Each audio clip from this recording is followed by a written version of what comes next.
Voilà, reculez les jambes. Allez, lâchez. Je suis à la 3e journée porte ouverte de la police municipale à Marseille et aujourd'hui je vais tester pour vous un exercice assez impressionnant, celui de la brigade canine qui a été déployée en juillet dernier. Ça s'appelle le mordant. Je vous en dis pas plus, on y va.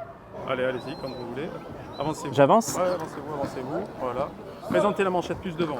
Plus devant, voilà. Reculez cette jambe. Reculez. Voilà. Encore une. Voilà. Voilà, reculez. Reculez les jambes. Allez, lâchez. Relevez. Reculez, reculez. Waouh. Alors je vous rassure, mon bras est toujours là, pas de traces de morsure, on est quand même très bien protégé. Je vous avoue que dans le feu de l'action, j'ai pas eu le temps d'appréhender ce moment. Je vous propose maintenant d'en savoir un peu plus sur cette jeune brigade avec Jean-Luc. Jean-Luc, du coup, quelles sont les missions de la brigade canine à Marseille ?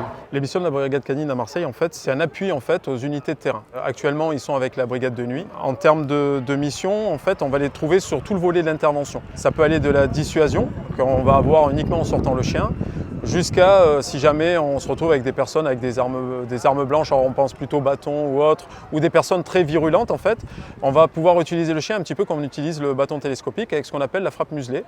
Et sur un degré bien supérieur, lorsqu'on se retrouve avec des armes contendantes ou autres, on va pouvoir l'utiliser au mordant, voilà, dans un cadre légal qui sera la légitime défense ou l'état de nécessité. On évaluera l'emploi de notre chien en fonction de la menace. Être policier municipal la nuit ou être policier tout court la nuit, c'est pas le même métier que le jour. Qu'on se le dise, évidemment, on rencontre davantage de difficultés, de risques, de problèmes. Les policiers sont confrontés tous les jours et toutes les nuits à des difficultés majeures. Et donc il était important pour nous, à la fois pour leur protection à eux, mais à la fois pour répondre aux besoins de sécurité des Marseillaises et des Marseillais, de pouvoir mettre en place cette unité canine. Et donc nous sommes très fiers de l'avoir désormais créée à Marseille. C'est une unité qui, dans un premier temps, renforcera la nuit, mais qui pourra évidemment être utilisée également le jour au besoin.